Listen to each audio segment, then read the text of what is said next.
नमस्कार मैत्रिणींनो, रंजना किचनमध्ये तुमचं अगदी मनापासून स्वागत आहे। आज आपल्याला पाहायची आहे लसूण सोलण्याची ट्रिक म्हणजे पद्धत।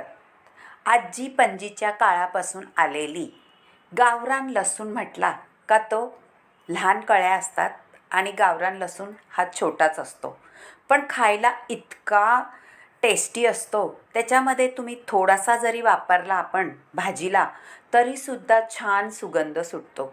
आणि लसूण हा आपल्या डायबिटीसवरती, ब्लड प्रेशरवरती किंवा कोलेस्ट्रॉल वाढला तरीसुद्धा हा लसूण तुम्ही अनुशापोटी 2 कळ्या खात जा, नक्कीच तुम्हाला फरक पडेल।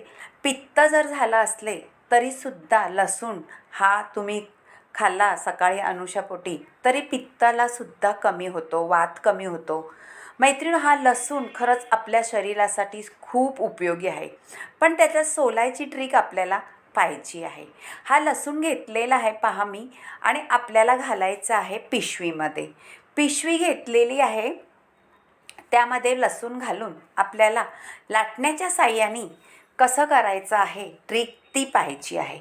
फक्त असं थोडं आपटून घ्यायचं, म्हणजे आपल्या लसणाला थोडंसं लाटण्याने मारत राहायचं पिशवीमध्ये, म्हणजे आपल्या कळ्या अजिबात तुटल्या जात नाही। फक्त स्लो हाताने मारायचं, एकदम जोरजोरात नाही मारायचं।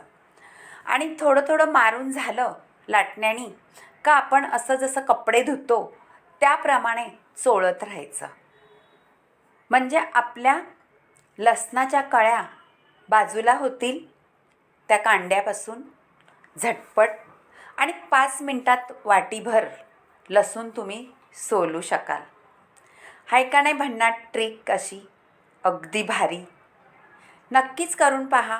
तुम्हाला आवडली तर रंजना किचनला लाईक करा, शेअर करा, कमेंट करायला विसरू नका आणि सबस्क्राईब करा। आता तुम्हाला दाखवते पहा, ताटामध्ये ओतून लसूण कसा झालाय पहा। बघितलं तुम्ही, पूर्ण आपली सालं कांड्यापासून वेगळी झालेली आहे, पाहू शकता तुम्ही।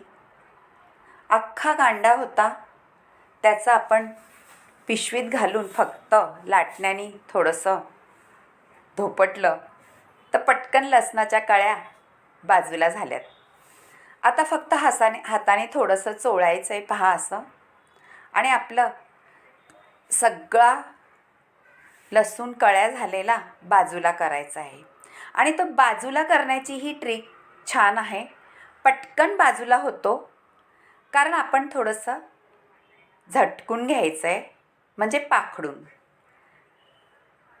हे पहा, वरच्या वर सालं राहतात आणि ती हाताने आपण काढून घ्यायची आहे, आणि बारीक काही राहिलेलं असेल ते पाखडून सहज निघालं जातं। आता ह्यात फक्त आपण कळ्या झालेल्या आहेत बाजूला पहा सगळ्या लसणाच्या कांड्यापासून। आता आपल्याला लसूण सोलायचं आहे। 2 मिनिटंसुद्धा लागली नाही आपल्याला कळ्या बाजूला करायला कांड्यापासून।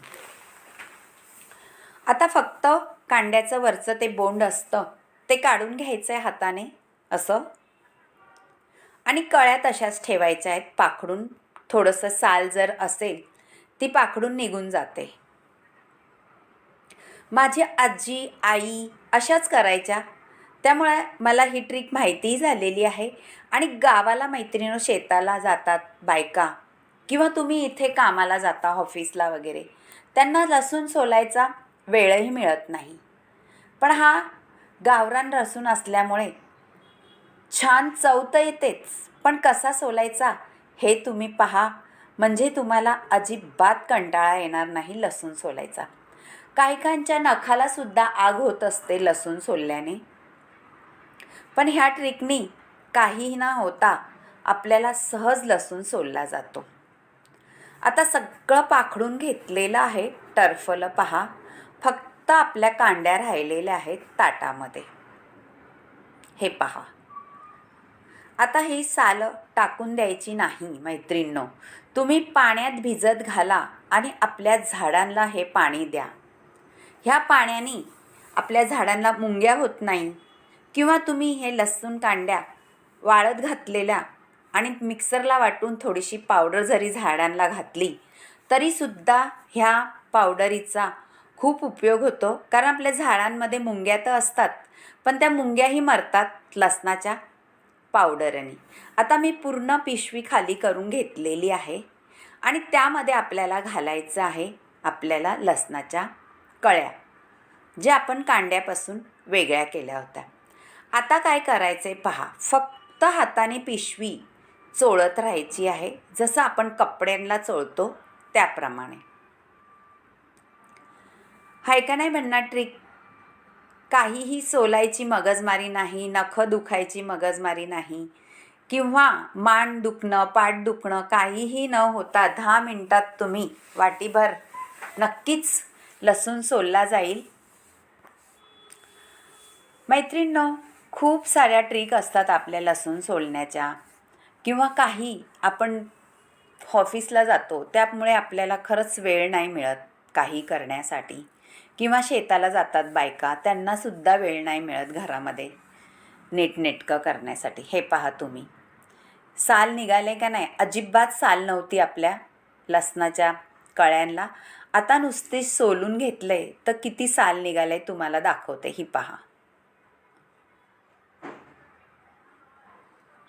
आणि आपला लसूणसुद्धा वेगळा होतो सालीपासून, असं पाखडलं का. पाहू शकता, वाटीभर लसूण सहज सोलला गेलेला आहे, वाटीपेक्षाही जास्त. पहा, आपल्या लसणाच्या कांड्यामधला असं निघालेलं आहे साल नुसतं चोळल्याने. आणि लसूणही आपला, हे पहा, ताटामध्ये तुम्हाला दिसत असेल साल निघालेली आहे. आणि ज्यांची नसेल निघाली त्यांना काय करायचं आहे तेही तुम्हाला सांगणार आहे. हे अशा वेचून घ्यायच्या आपल्या कळ्या लसणाच्या, हे पहा. आणि ज्यांची जर साल नसेल निघाली त्यांनाही हातामध्ये असं घ्यायचं आहे आणि पटापट फक्त थोडंसं असं करून आपल्या लसूण निघाला जातो, वेळ अजिबात लागत नाही. आणि फुकायचं आहे थोडं फुंकीनी, म्हणजे पटकनी साल उडली जाते. आता तुम्हाला दाखवते 2-3 कळ्या घेऊन बिना सोललेल्या. हे पहा, नुसतं असं हातात घ्यायचं आहे. ज्या कळ्या नसेल निघाले, आणि हातामध्ये फक्त तळहाताला आपण एक दुसऱ्याला चोळत राहायचं आहे, म्हणजे पटकन निघली जाते साल. सोलायचीही जास्त गरज लागत नाही. हे पहा, तुम्ही हा लसूण, मैत्रिणींनो, गावरान जर लसूण असला तर थोडीफार जर तुमची साल राहिली तरीसुद्धा आपली भाजी, कालवणं चांगले होतात. कारण सालीमध्ये सुद्धा छान जीवनसत्व आणि सुगंध असतो. आता आपला झालेला आहे लसूण सोलून. ह्या ट्रिकनी तुम्ही नक्की सोलून पहा. आणि रंजना किचनला लाईक करा, शेअर करा, कमेंट करायला विसरू नका आणि सबस्क्राईब करा. तुमच्या मैत्रिणीसोबतसुद्धा हा व्हिडिओ शेअर करा, त्यांनाही आवडेल ही ट्रिक 10 मिनिटात लसूण सोलण्याची. आणि त्यांना आवडलं तर त्यांनाही सांगा एक कमेंट करायला, आणि सबस्क्राईब केलं नसलं तर सबस्क्राईब करायला. तुम्ही पाहू शकता किती साल निघालेली आहे पहा, आणि किती झटपट 10 मिनिटात आपण ही साल काढून टाकलेली आहे, झटपटापट. अशा रीतीने लसूण जर सोलला तर कंटाळाही येणार नाही आणि झटपट लसूण सोललाही जाईल. पहा मैत्रिणींनो, भरपूर असा लसूण सोलून झालेला आहे. आवडला तर नक्की तुम्ही ह्या ट्रिकनी करून पहा. आजीच्या पणजीच्या हातची मी ही ट्रिक नक्की बघितलेली आणि मीही तुम्हाला दाखवलेली आहे. तुम्हालाही आवडली असेल तर नक्की पहा करून. आणि हा गावरान लसूण तुम्ही सालीसकट घातला तरीही चालतोय, कारण पातळ साल असते, पटकन निघाली जाते, काही वेळ नाही लागत लसूण सोलायला. बाय मैत्रिणो, भेटूया आपण अशाच नवनवीन रेसिपीमध्ये. तोपर्यंत लसणं सोलायची ट्रिक नक्की पहा आणि मला कमेंटमध्ये जरूर कळवा तुम्हाला ही ट्रिक कशी वाटली. कारण झटपट होणारी आहे, काहीही वेळ न लागता तुम्ही स्टोअर करून ठेवू शकता. कारण सोललेला लसूण आणला का तो जास्त दिवस पुरत नाही. असा घरच्या घरी तुम्ही करून पहा. बाय मैत्रिणी, भेटूया पुढच्या रेसिपीत.